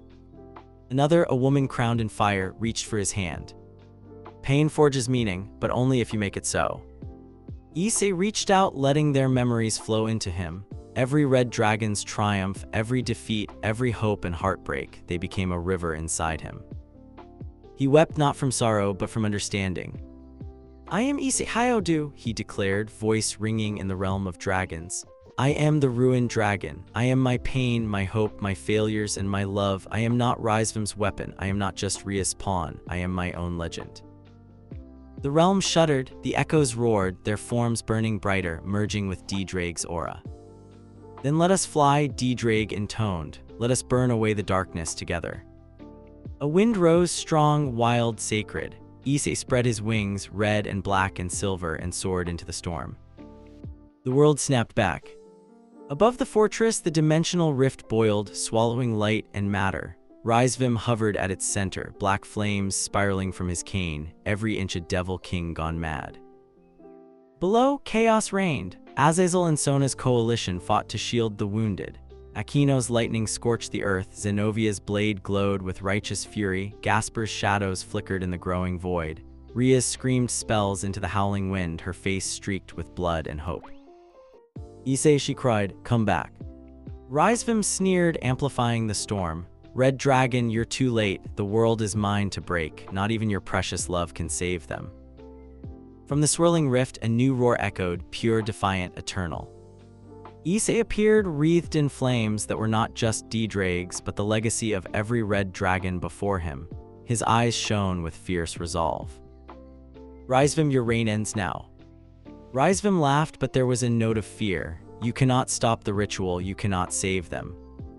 Issei hovered between Rizevim and his friends, power radiating in every direction.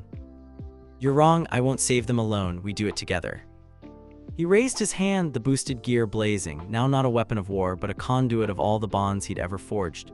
He reached out, not just with power, but with memory. Rias' forgiveness, Kiba's sacrifice, Aquino's trust, Asia's healing, Zenovia's faith, Gasper's courage. Even DxD's pride and the echoes' regret became light in his hand. The storm fought back. Rizevim unleashed a torrent of darkness, his cane transforming into a dragon of shadow. Longinus' magic collided with Issei's light. For a moment, the world hung in balance, past and future, hope and ruin. Issei closed his eyes and remembered everyone he'd ever loved. He remembered his own forgiveness. He unleashed a roar, a blast of red and silver flame that carved through the shadow dragon and pierced the heart of the rift. Reality shook, the ritual shattered, fragments of dark power scattering like broken glass. The storm died and Rizevim reeled, stunned. Issei landed among his friends, falling to one knee. Rias ran to him, wrapping him in her arms. You came back, she whispered, tears blurring her vision. He smiled, exhausted but at peace. I promised. Behind them, the sky cleared, the rift shrinking. For the first time in hours, hope bloomed across the battlefield. But Rizevim, mad and desperate, rose again, power flickering. You think this is over? I am a Lucifer, I will not be denied. He drew on the last of the ritual, fusing his body with forbidden dragon magic, becoming a monstrous, shifting beast. The ground split, the air screamed, and all eyes turned to the final threat. Issei rose, fire blazing anew. DxD's voice echoed, no longer a whisper but a thunderous promise. Let's finish this, partner, for everyone. The final battle had begun, not just for survival, but for the right to choose one's own legend. The sky above the ruined fortress was on fire. The remnants of the rift swirled like a bleeding wound, spilling lightning and chaos across a landscape scorched by magic. At the eye of the storm, Rizevim Livan Lucifer floated, no longer a man but a shifting, monstrous hybrid, part devil, part dragon, part shadow. His body glowed with corrupt power, scales and runes shifting across his flesh, wings like torn banners stretched wide. Below, the defenders regrouped. Issei, battered but radiant, stood at the vanguard, Rias' hand in his. The Gremory and Citri peerages, Azazel's remaining Grigori, and the battered coalition of devils and fallen formed a ragged circle, faces set with desperation and hope. Azazel barked orders, this is it, hold nothing back. If the ritual reignites, reality itself could shatter. Sona and Tsubaki shielded the wounded with webs of magic. Aquino summoned storms above, her lightning thrumming with fury. Zenovia planted herself at Issei's side, blade drawn, eyes blazing. Gasper, trembling but unbowed, conjured a veil of shadows to guard the flanks.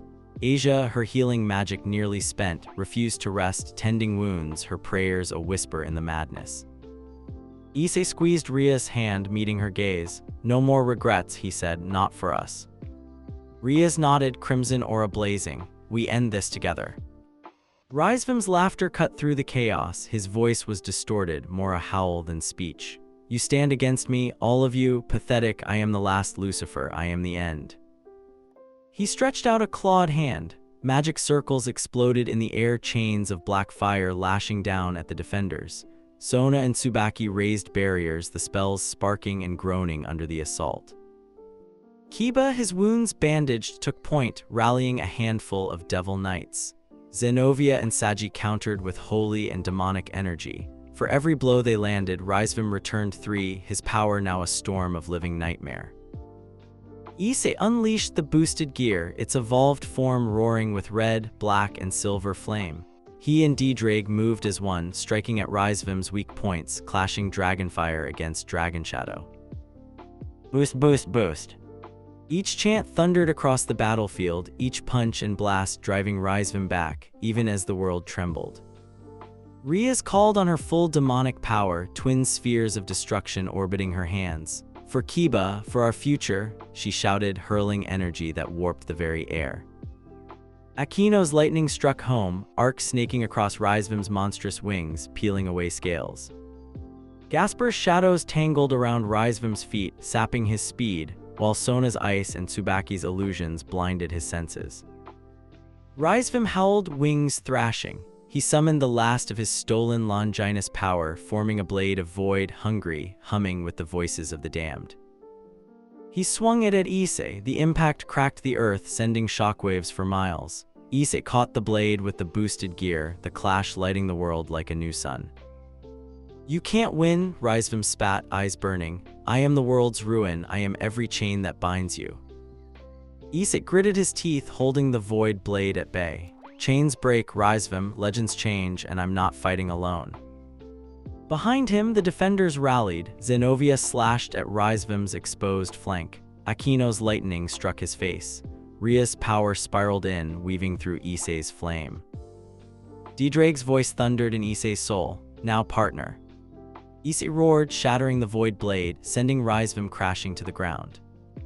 But the last Lucifer was not finished. He rose, blood and shadow spilling from his wounds, and began to chant in a language older than sin.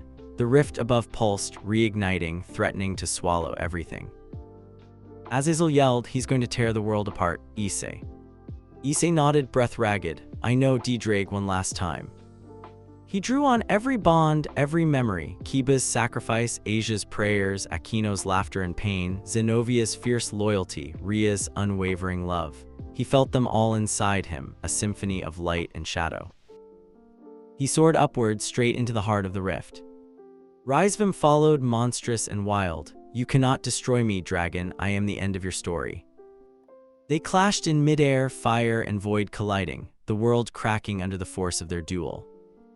Issei fought not just with strength, but with will, defying every prophecy, every shadow, every pain.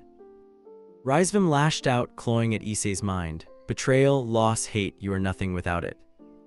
But Issei's memories burned brighter. He saw Rias' face, her smile, her tears. He saw Asia's gentle courage, Kiba's brotherhood, every bond, every forgiveness, every new beginning. You're wrong, Issei shouted. I am everything I choose, and I choose hope. With a final surge, Issei unleashed all the power of the ruined dragon. The boosted gear exploded with light, fire, and silver entwined. The blast carved through Rizevim's magic, searing away shadow and hate. Rizevim shrieked, his monstrous form unraveling, the void blade shattering. For an instant, the rift above closed, the world stitching itself back together. But Rizevim, desperate, struck back one last time, a lance of pure hatred aimed straight at Issei's heart. Issei braced for the blow, but Rias moved first. She leaped between them, taking the strike meant for him. Time slowed. Rias staggered, blood blooming on her chest. Issei caught her, cradling her as she smiled weakly. Don't cry, she whispered. I found you, I'm not afraid. The world faded around them. Rizevim, weakened and dying, screamed as the defenders surged in, overwhelming him with blade and spell. Akino and Asia rushed to Rias, pouring healing power into her wound. The light flickered, then grew, burning away the last of the curse. Rias coughed, then breathed, color returning to her cheeks. Issei's tears fell on her face as she smiled up at him. You kept your promise, she whispered. You came home. Below, the defenders finished Rizevim at last, Sona's power freezing him in place, Zenovia's sword piercing his heart, Azazel's spear banishing the last of his stolen power. The rift snapped shut, the sky cleared. The world, bruised but alive, began to heal. Issei stood, helping Rias to her feet. DxD's voice echoed in his soul. It is done, partner. The cycle is broken. The defenders cheered, weeping and laughing and collapsing in exhaustion. But Issei knew the battle had cost them dearly. Kiba was gone, his memory a bright and painful star. The scars of betrayal and forgiveness would never truly fade. Rias took Issei's hand, squeezing it tight. "What do we do now?" she asked, eyes wide with hope and fear. He looked up at the dawn, at the world that needed rebuilding. "We write our own legend," Issei said, "together." But as the sun rose on a new era, shadows lingered at the edges of the battlefield. In the ruins of Rizevim's fortress, a sliver of void magic pulsed, hungry, waiting. The cycle might be broken, but stories, like dragons, never truly die. The world was silent in the wake of the apocalypse. Ash still drifted down from the sky, settling like snow over the battered fortress. Where the rift had burned a hole in reality, there was now only blue sky, gilded by a sun too bright for eyes that had seen so much darkness. Issei stood at the heart of the battlefield, Rias' hand woven tight in his. The others gathered close: Aquino, Asia, Zenobia, Gasper, Sona and her peerage, Azazel and the Grigori, even a handful of battered exorcists and strays who had survived the cataclysm. Wounds bled, some deep and some deeper still, but for the first time in memory, there was no one left to fight. The silence itself was a kind of blessing. They mourned, there was no other word for it. Kiba's body lay wrapped in gremmery colors, his sword placed atop his chest. Asia prayed, voice breaking, as Rias wept quietly, her tears falling on the hilt. Even Zenobia, usually so stoic, knelt in the bloodied grass and offered a prayer. Aquino and Gasper kept vigil, the latter's hands shaking as he shaped shadows into lilies. Azazel set a pair of Grigori medals at Kiba's side, a tribute from one world to another. When Issei stepped forward, the whole crowd seemed to hold its breath. He knelt, pressing the boosted gear to Kiba's cold hand. "You saved us all, Kiba. You kept me human. I won't forget, not ever." No one spoke for a long time. The wind sang for them, low and gentle. Then the funeral pyre was lit, and as Kiba's body ascended in fire, it seemed the world itself exhaled. The aftermath was not easy. The damage from Rizevim's ritual stretched for miles: warped forests, shattered towns, hundreds displaced, dozens dead. But the coalition, devil, angel, fallen, and human alike, rallied with a purpose born of shared suffering. Azazel was everywhere at once, commanding relief, negotiating treaties, brokering forgiveness. Sona and Tsubaki took charge of restoration magic, Tsubaki's illusions bringing comfort to traumatized children, Sagi organizing food and supplies. Zenobia and Gasper patrolled for lost souls and the last remnants of void magic, destroying what they found. Rias and Aquino became the face of hope in the underworld, holding open court for survivors, listening to every story, no matter how small. Asia wandered the camps, healing and blessing until exhaustion drove her to collapse. When she slept, Issei was always nearby, keeping the nightmares at bay. And Issei became the symbol, the myth, the ruined dragon who had chosen mercy over vengeance, who had broken the chain of hatred at last. But he didn't feel like a hero. He felt tired, hollow, uncertain. It was Rias who brought him back from the edge. She found him one evening at the old fortress, staring at the last sliver of void magic pulsing in a cracked stone. "Are you afraid?" she asked, sitting beside him. He nodded. "Yeah, every story leaves something behind, even after the ending." Rias rested her head on his shoulder. "Then we make sure the next chapter is worth reading." He smiled, small and real. "Together. Always." They watched as the void shimmered, then faded. Rias squeezed his hand. "We'll tell Kiba about it someday, all of it." The restoration took weeks, then months. The old alliances were reforged, new pacts sworn in blood and promise. Rizevim Lucifer presided over the reconciliation, his presence both comfort and challenge. The devils who had once whispered of Issei's threat now honored him in song and story. Yet Issei felt the scars beneath his skin. He knew every survivor did too. One evening, Sona called the Gremmery and Citri peerages together, along with Azazel and the Grigori, for a memorial feast.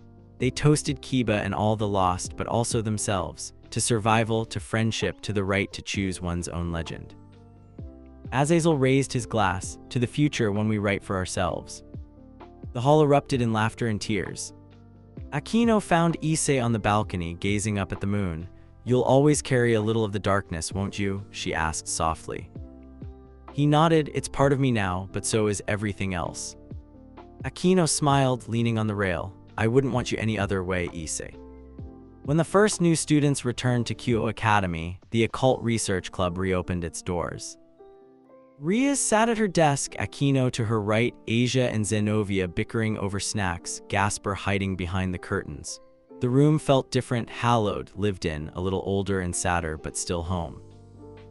Issei entered last, carrying a battered box. He set it on the table, dusted it off, and smiled.